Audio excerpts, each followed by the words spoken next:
Good morning and welcome to Grove Kids Children's Church. I'm Pastor Roy and I'm so glad you're here with me today. You know, we've been studying and learning about honesty the last few weeks. And we've learned about how it's really important to tell the truth, the whole truth and nothing but the truth. How honesty is the way we should live, not just saying what's right and not right and everything, but just living a lifestyle of true honesty. Honesty with ourselves, honesty with others, and honesty with God.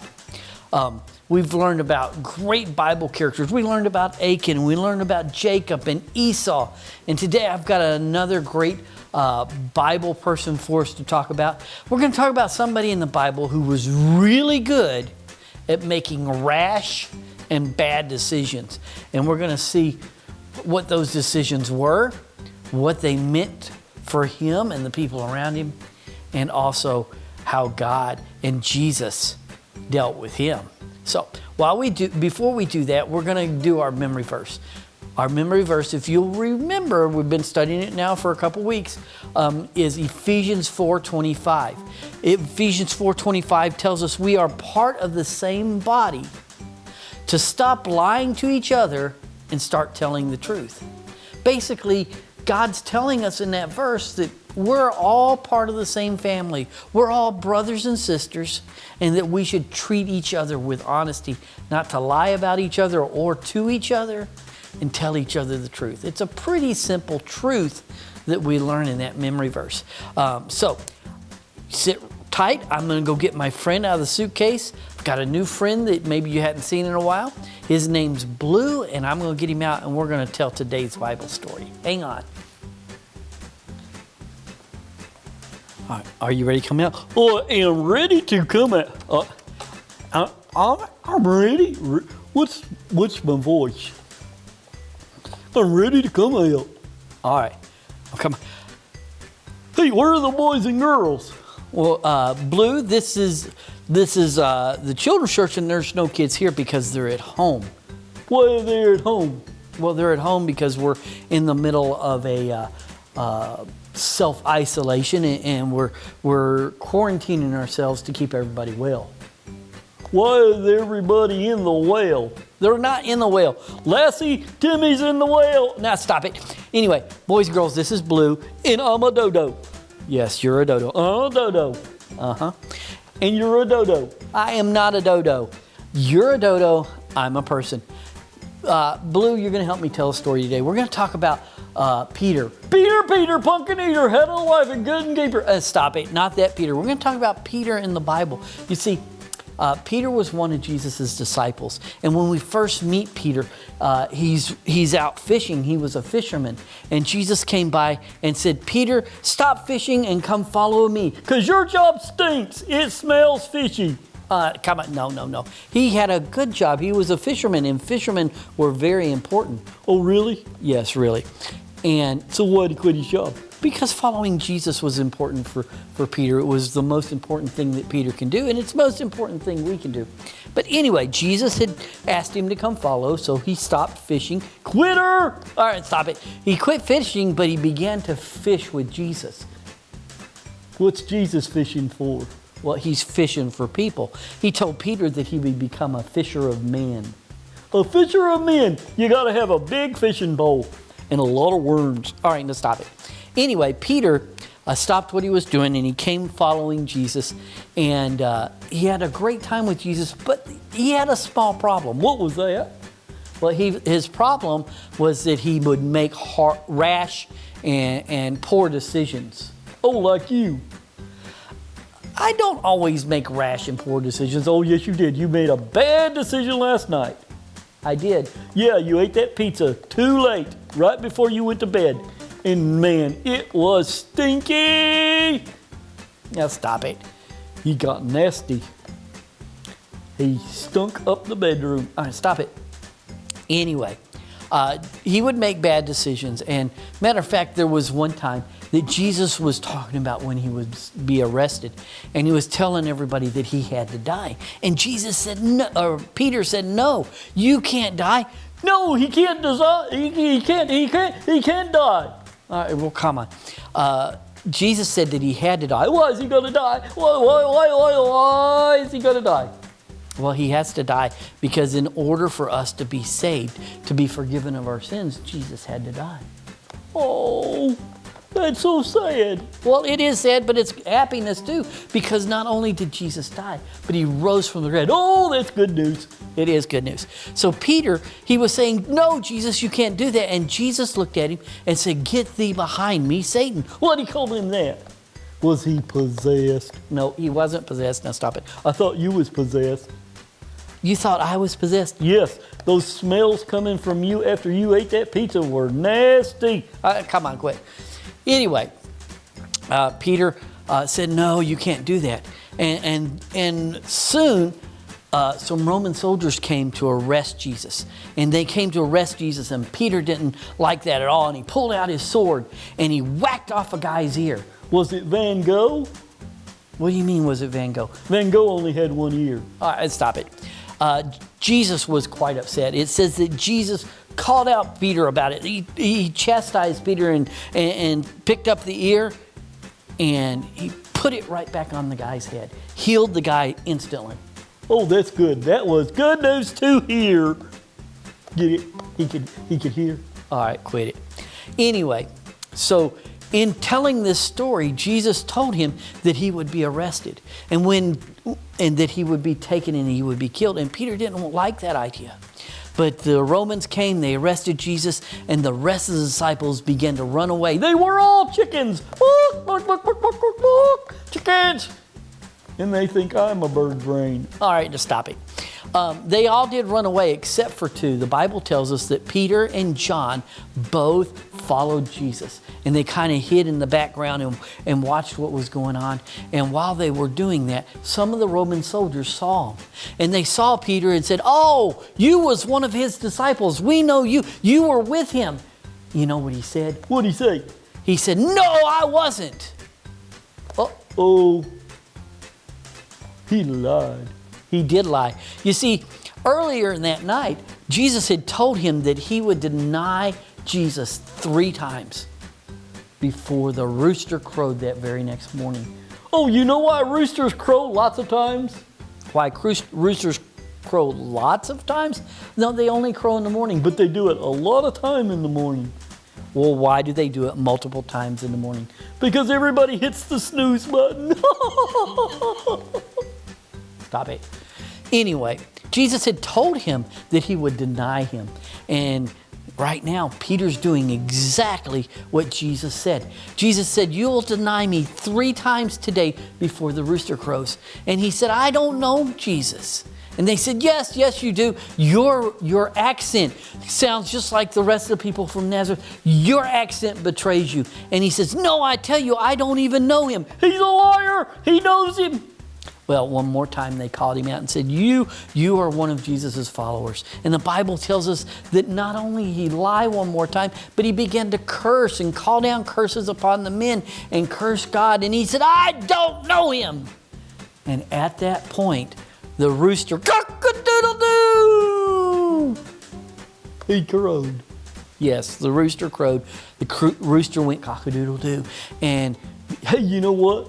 What? I'm trying to tell the story. You know why the rooster crossed the road? Why did the rooster cross the road? To show that he wasn't a chicken. It's funny. It's a bird joke. All right, now stop it.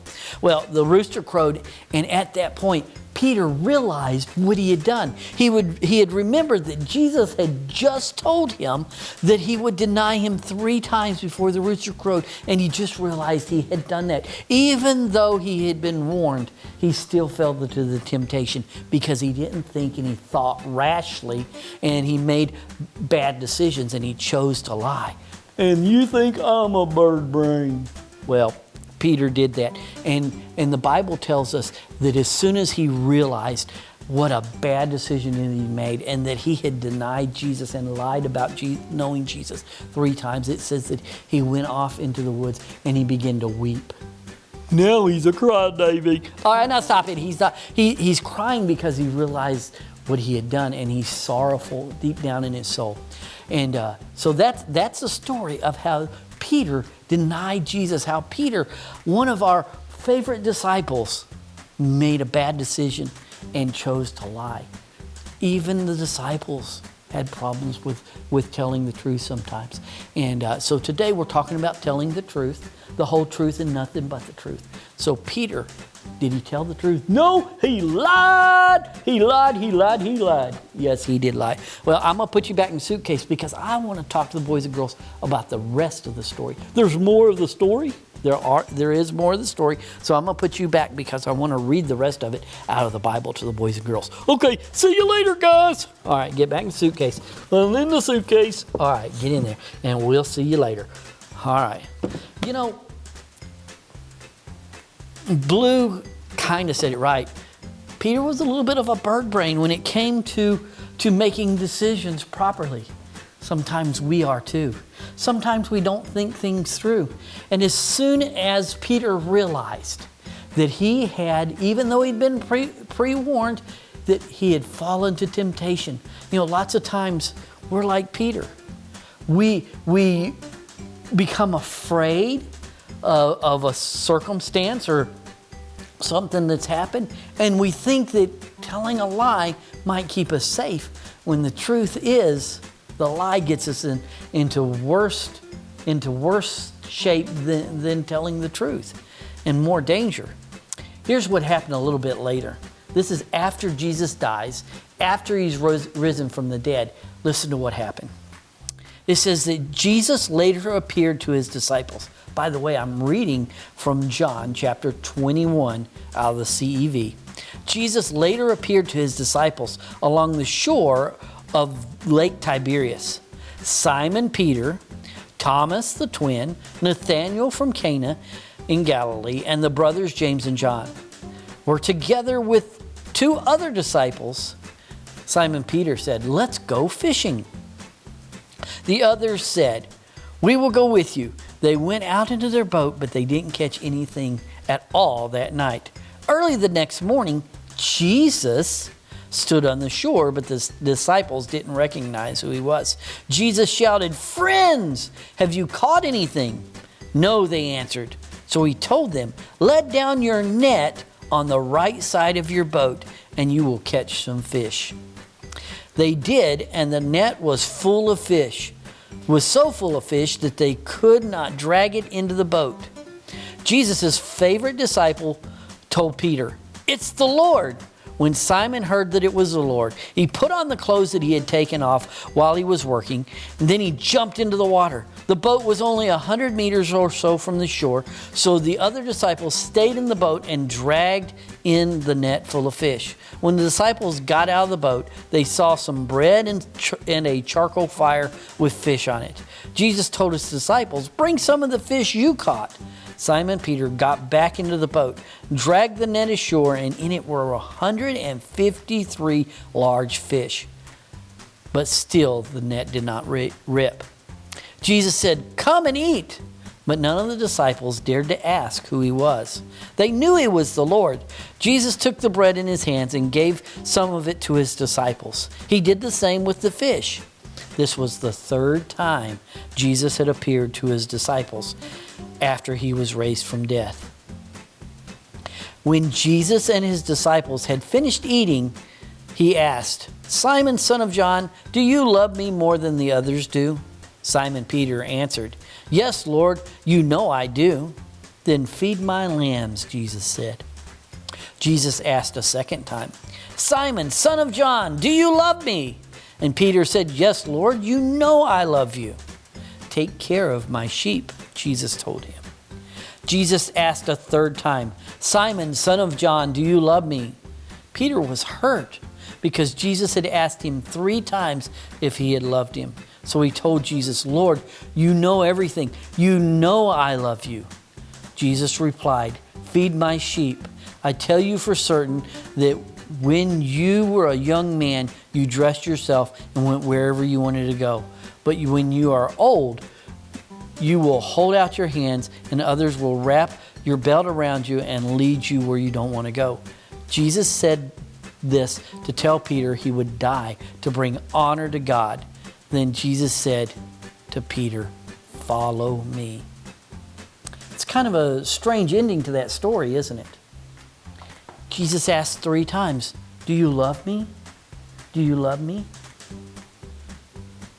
And Peter answered, yes, I do. How many times did